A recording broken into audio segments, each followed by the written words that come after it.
this celebration. Your Excellency, sir.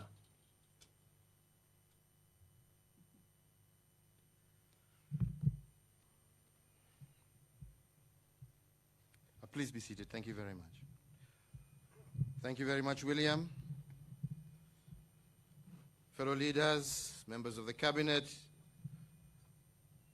service commanders, representatives of the diplomatic corps, and representatives of various organizations here present who are representing the millions of other Kenyans out there, and indeed to all my fellow Kenyans. Allow me to take this opportunity to salute you all and to wish every single Kenyan a happy 57th Madaraka Day, a day our founding fathers achieved the right for Kenyans to self-govern. We commemorate this day with fond memories of the struggle for independence and the birth of the Kenyan nation, and with it, the birth of the Kenyan dream. We are further emboldened by the fact that, united in struggle, we managed to defeat a giant nation. And this leads us all to believe that even as we fight the corona pandemic today, our victory over our colonizers should remind us that here too we shall be victorious.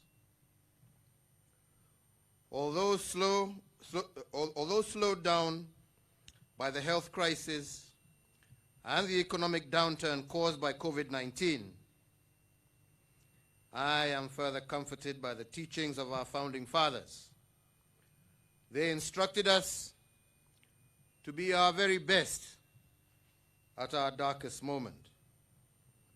They taught us not to question in the dark the dreams that we dreamt in the light. And indeed, when our dreams hit rock bottom, they taught us not to abandon them, but to reimagine them instead. They told us that rock bottom is actually a foundation that you can build on.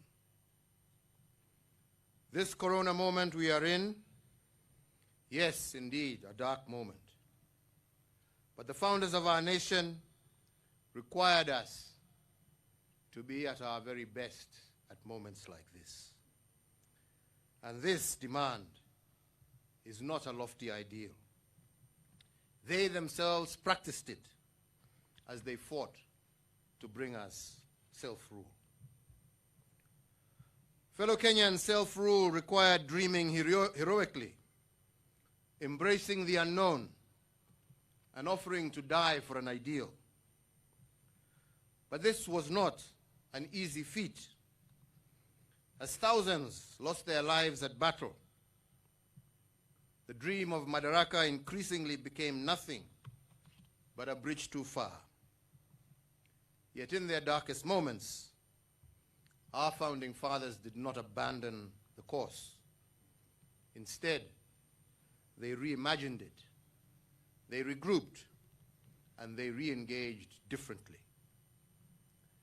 Many died before they breathed the air of freedom, but many more lived to witness the flowering of a new nation.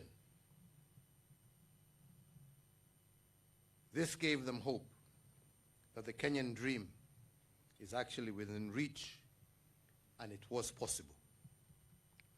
Because of their faith and fortitude, they did fight the good fight, and they won. And out of this, they gifted us Kenya. On this Madaraka Day, we thank each and every one of them for this gift and for their teachings on how to remodel an idea in the face of enormous challenges and raging crisis. Today, therefore, and all future Madaraka days, I call upon all of us to ponder the state of the Kenyan dream. And in pondering it, we must remember that Kenya is still a work in progress. Similarly, as we reflect on the progress we have made, as we look inwards for self-introspection, we must not over-criticize ourselves.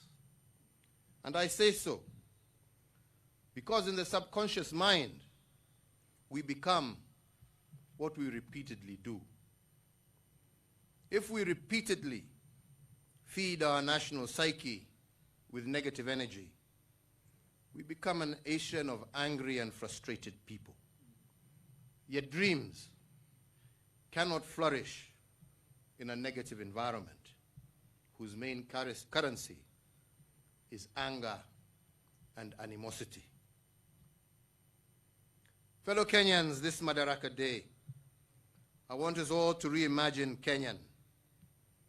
More so because COVID-19 has forced us into a situation where we have to reset our national systems. But to reimagine our dream and nationhood, we must also reflect on our history, because history has laws that show us the future. We must begin by asking ourselves a number of questions. How was the Kenyan dream imagined in the very beginning? And how did we come to be? How did the original blueprint of Project Kenya look like? Let us make a historical inquiry in response to these questions. Fellow countrymen, 2 years after Madaraka Day, our founding fathers adopted sessional paper number 10 of 1965. It was entitled African Socialism and its application to planning in Kenya. This was the vision document for our young nation and was full of dreams for the future to come.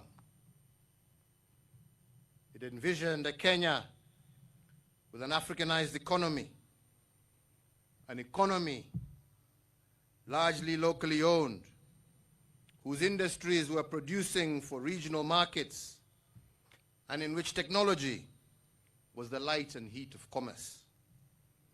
A nation that drew from itself for itself.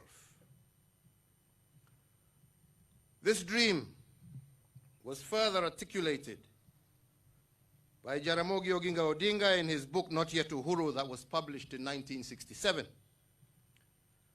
The central theme of this book was that independence was not complete until the economy was in the hands of Africans.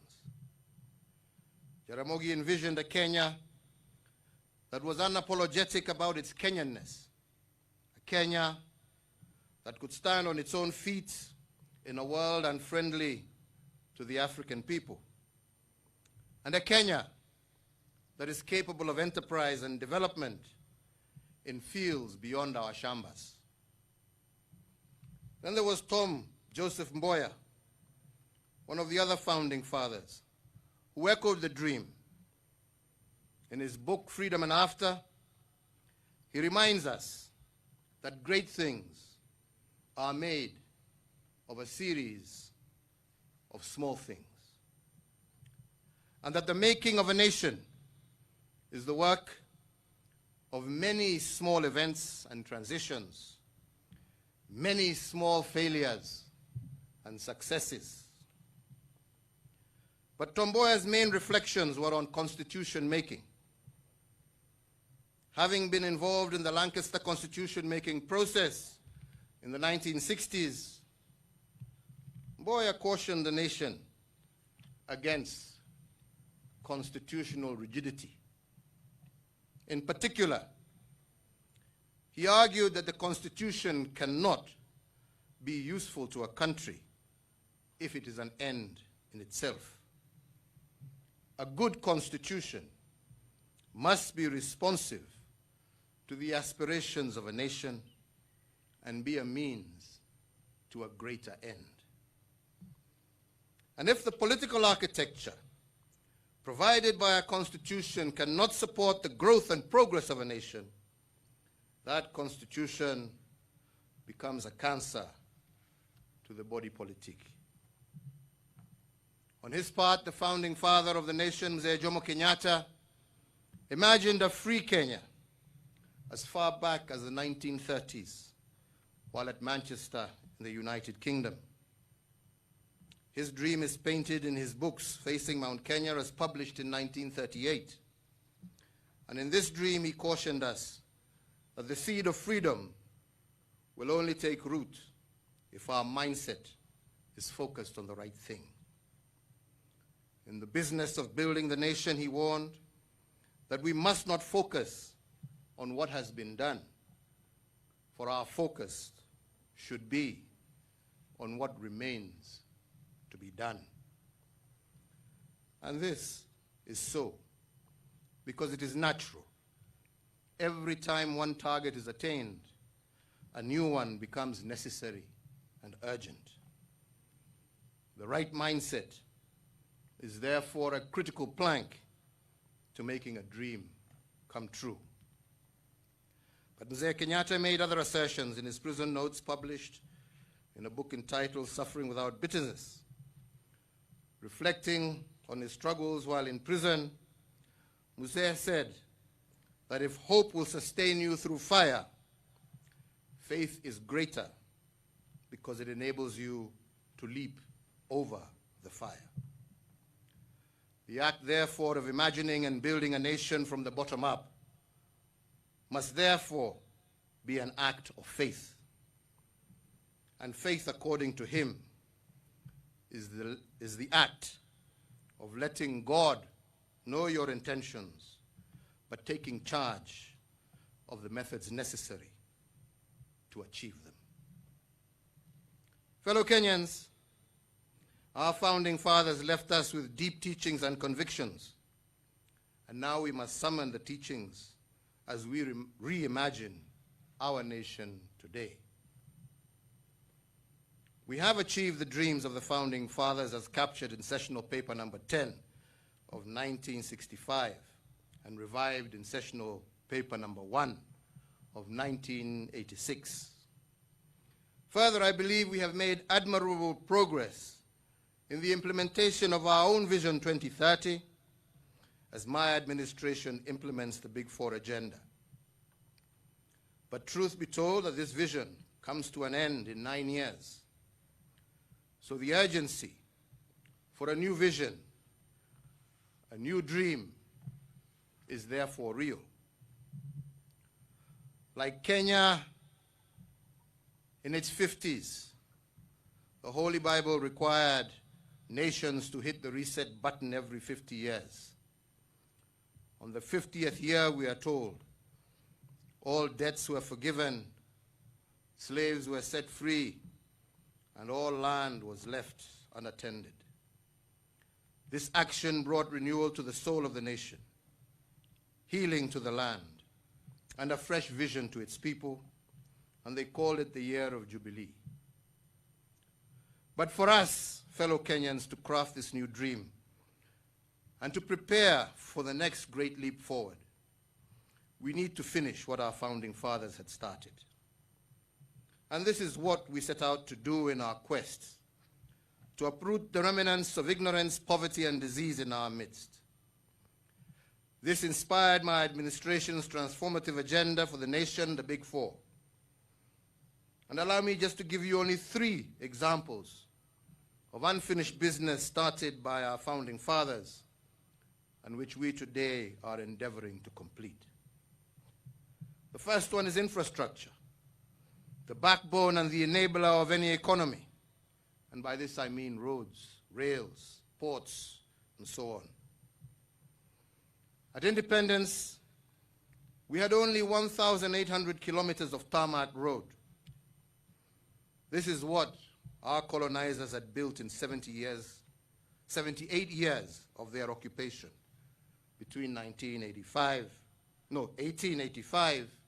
and 1963. This means that all their endeavors for 78 years, they only managed to tarmac a total of 23 kilometers a year. After independence, our founding fathers built an extra 11,200 kilometers of tarmac roads over a period of 50 years. This was about 10 times what the colonizer had done. But with better technology, planning, and efficiencies, my administration has built 1,000 kilometers of tarmac road every year. That is 44 times more than what the colonial administration built, and more than 4 times what the first 3 administrations built collectively per year. While we take pride in this achievement, I am cognizant of the fact that this could not have been done without the support of you, all my fellow Kenyans, and still recognize that there are more roads to be built.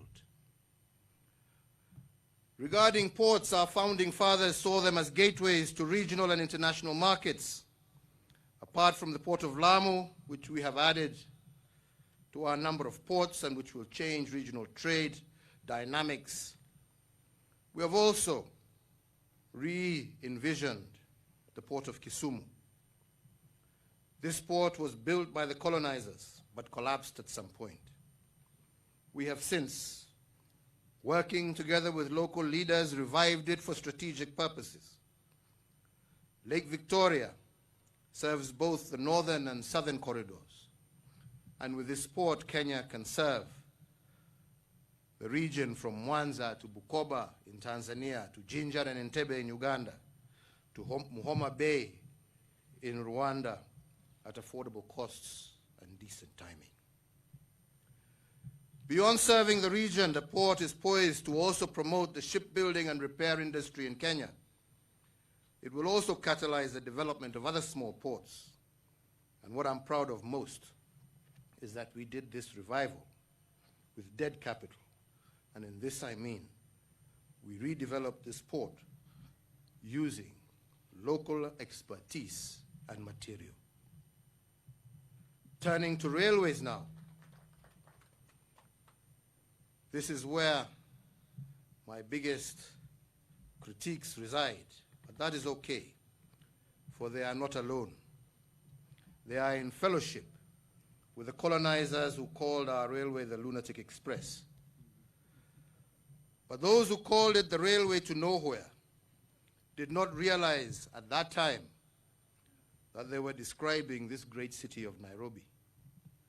Nairobi indeed at the time was nowhere when the railway was being constructed. In fact, it was nothing but a swamp. And that is why Sir Charles Eliot, the man who supervised the building of the railway, observed, "It is not uncommon for a country to create a railway, but it is indeed uncommon for a railway to create a country," end of quote. Nairobi, and indeed most of our country, were created by the railway.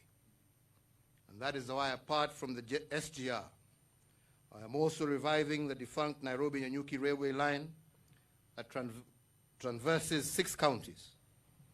We are also in the process of rehabilitation of the Naivasha to Malaba meter gauge line, which is also about to commence.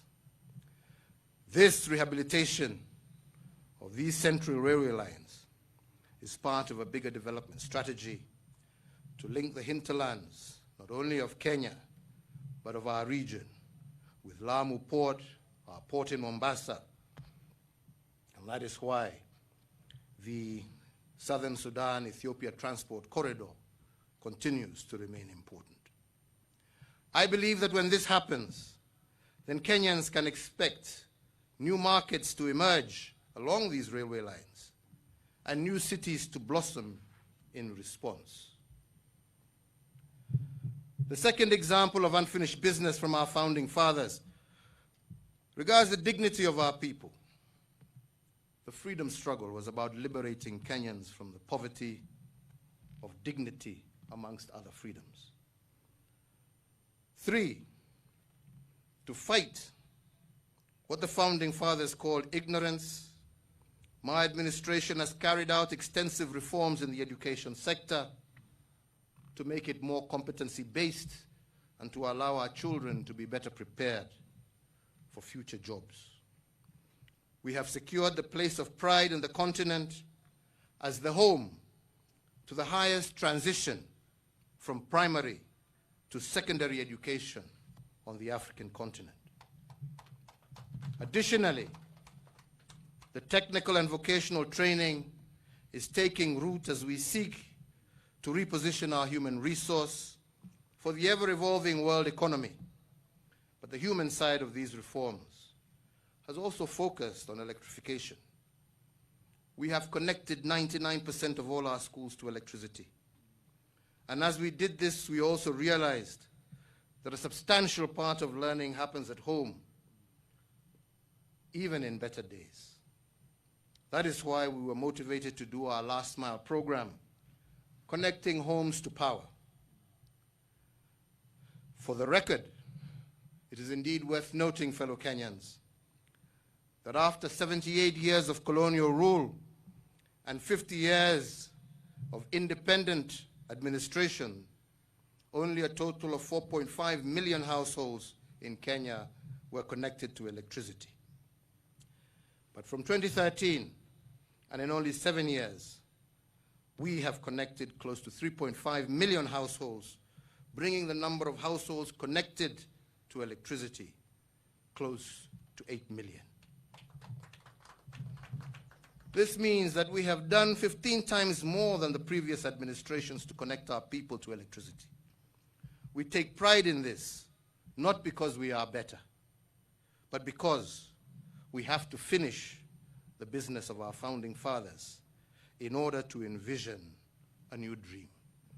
And we take cognizance that we too shall not finish, but we shall also leave a foundation for future leaders to continue.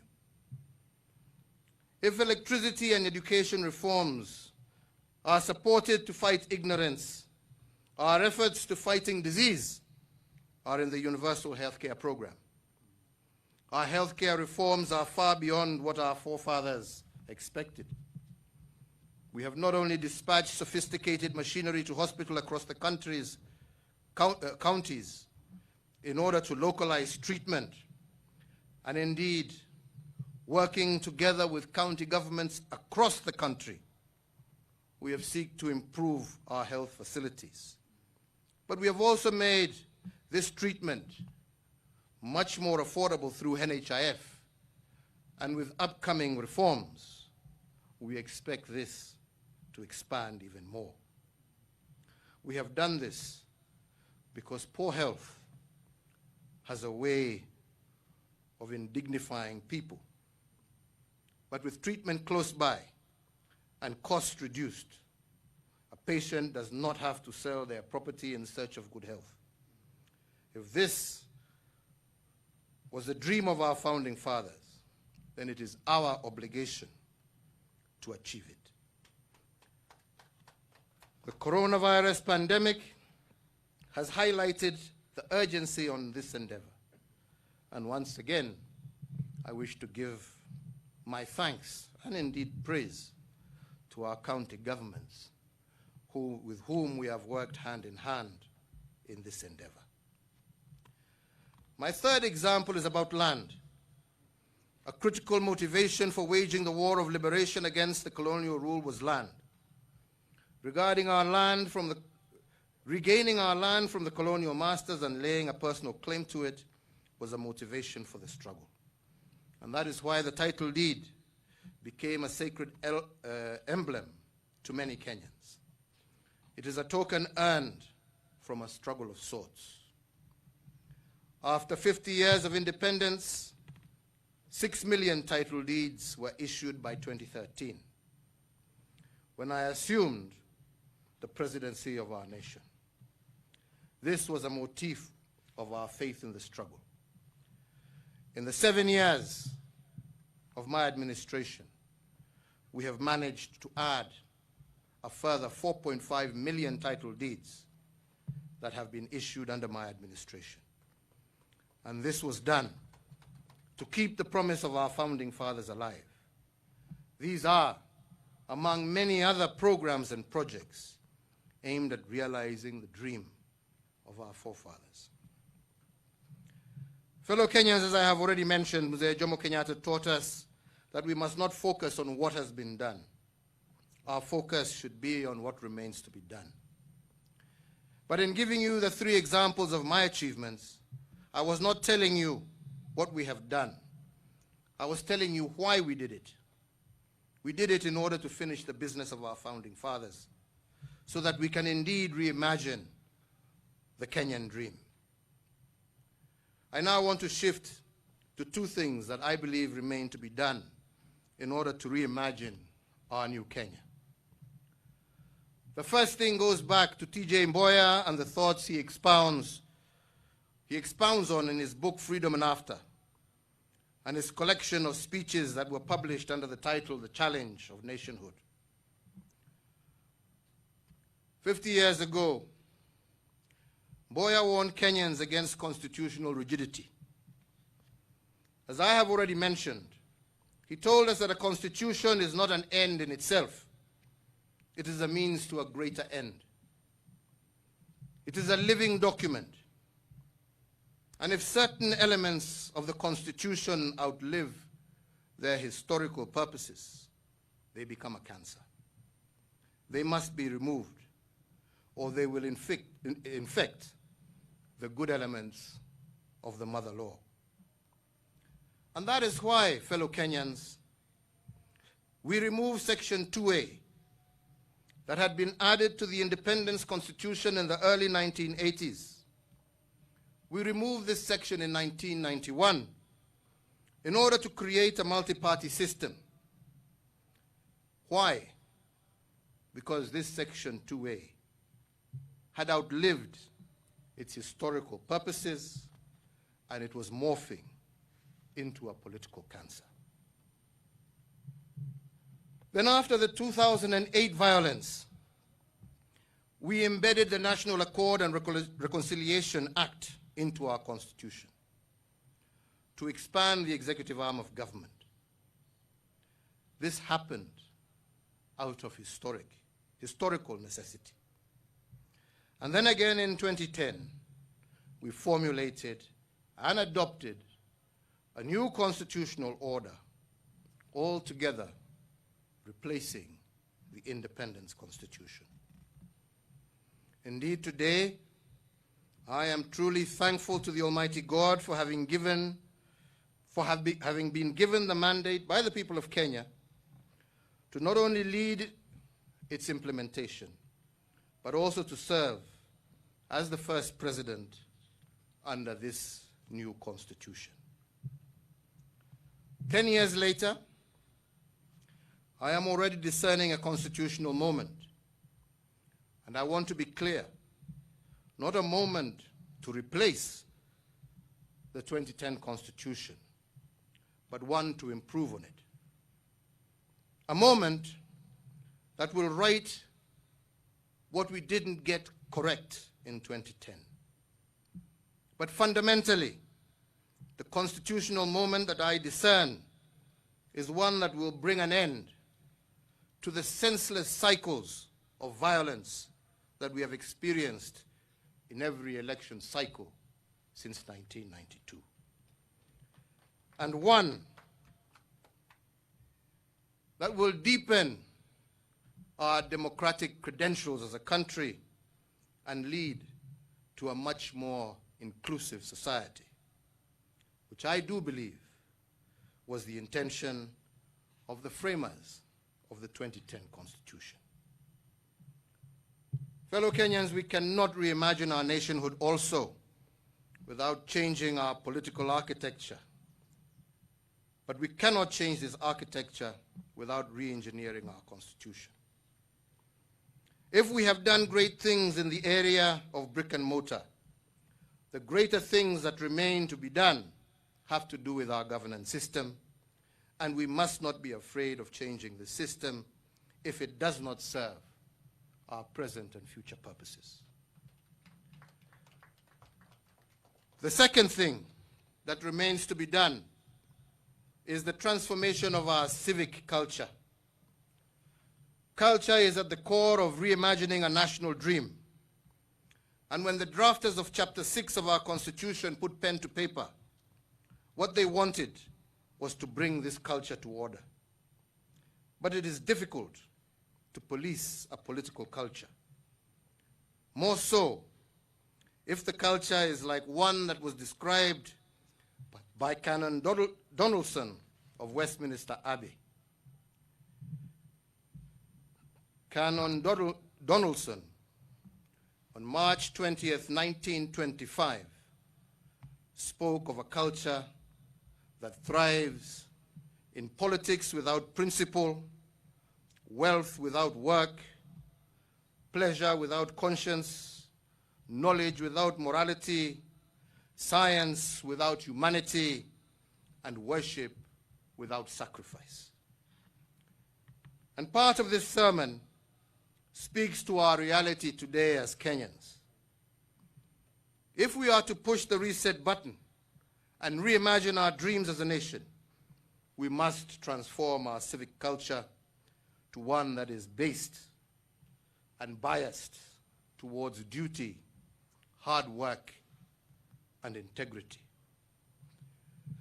Fellow countrymen, we need political leaders totally committed to promoting not themselves, but what will transform lives of our people in line with what our founding fathers yearned for. Indeed, as Martin Luther King Jr. said, and I quote, "We need political leaders not in love with money, but in love with justice. Not in love with publicity, but in love with humanity." End of quote. Finally, fellow Kenyans, I want to address in brief our national response to the coronavirus pandemic, because I will be addressing you again on this issue in a few days to come. As a caring, responsive government, and to cushion all Kenyan households against the economic shocks triggered by the coronavirus disease, we continue to progressively roll out targeted measures to sustain livelihoods. We have reduced taxes to enhance affordability of all products by reducing VAT from 16% to 14%, and increase the earnings and purchase power of all employees by reducing pay as you earn. But we have also incentivized business to retain staff and operations by reducing corporation tax. Last Saturday, I also announced an 8-point economic stimulus program that will see additionally us sending a further Kenya shillings 53.7 billion to Kenyan households. Indeed, I have noted with concern the fact that our hospitality sector, that has been greatly hit as a result of the lockdowns, we have many of our workers now who are seemingly being laid off as a result of there being no business in all our tourism or hospitality facilities. And in order to cushion these workers and to work in line with this sector, my administration will focus on an intervention by offering an initial 2 billion shillings from the Exchequer to support hotels and all related establishments and to ensure that they are able to maintain their staff complement. And our Cabinet Subcommittee will be meeting to engage with stakeholders to develop the protocols for this. Fellow Kenyans, we need not be persuaded as a people why we must do everything in our power to conquer this invisible disease, this invisible enemy. But to do so and regain the ground we have lost, we need to come together as a nation. each foodstuffs, clothes, sanitary items, and other support items to the fund, which have been channeled to needy and vulnerable Kenyans affected by this crisis. I thank, too, all our international development partners who have quickly responded to our needs during this difficult time. Indeed, to recognize and honor these Kenyans who have exhibited exemplary service, sacrifice, patriotism, and heroism, and a high sense of civic duty in helping steer Kenyans through the current pandemic, and on behalf of an internally grateful nation, I have, on this first day of June 2020, issued an executive order establishing a new national award and state commendation, the Presidential Order of Service, Uzalendo Award.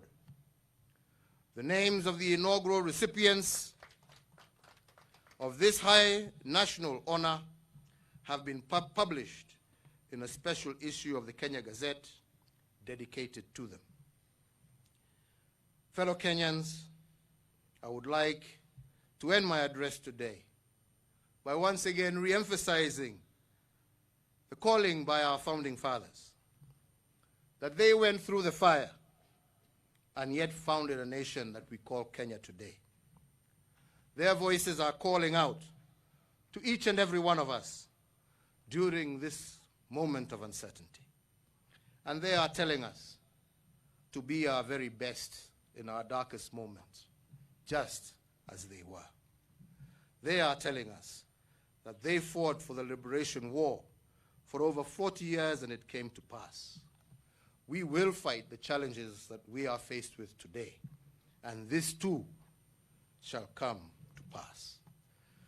Mimi sitaki niongeze zaidi, isipokuwa tena kuchukua nafasi hii kuwatakia Wakenya wenzangu pahali popote mlipo, ikiwa ni Madaraka Day ya kipekee, kwa sababu leo hatusherehekei pamoja vile tumezoea. Leo vile Gavana Oparanya na naibu wa rais wamesema, tuasherehekea kila mtu akiwa nyumbani kwake, akisikiza radio, akiangalia TV au kwa mitandao mbalimbali. Lakini hata kama hatuko pamoja kwa kiroho na fikra, tuendelee kuwa pamoja kama Wakenya. Na mimi sina shaka tutashinda na Kenya yetu itasonga mbele. Na watakia kila mmoja wenu laheri siku hii ya Madaraka, na tukienda mbele. Tumesema kuna mengine ambaye tutataja hapo baadaye, haswa kuhusu ile mikakati tutachukua siku zijazo kuhusu hii ugonjwa wa corona. Yangu ni kuwauliza wenzangu, tuendelee kuhakikisha ya kwamba tumetii zile masharti tumepatiwa na Wizara ya Afya. Tujue kwa ukweli huu ugonjwa uko nasi, na ni jukumu la kila Mkenya kuhakikisha ametenda kile awezacho yeye mwenyewe kibinafsi kuhakikisha ya kwamba pamoja tumeshinda na tumeondoa huu ugonjwa kati yetu. Na watakia kila laheri. Nasema Mungu awabariki, Mungu aibariki taifa letu la Kenya, Mungu aendelee kutupatia umoja na uwiano, na Mungu ailinde taifa letu. Asanteni sana. Okay.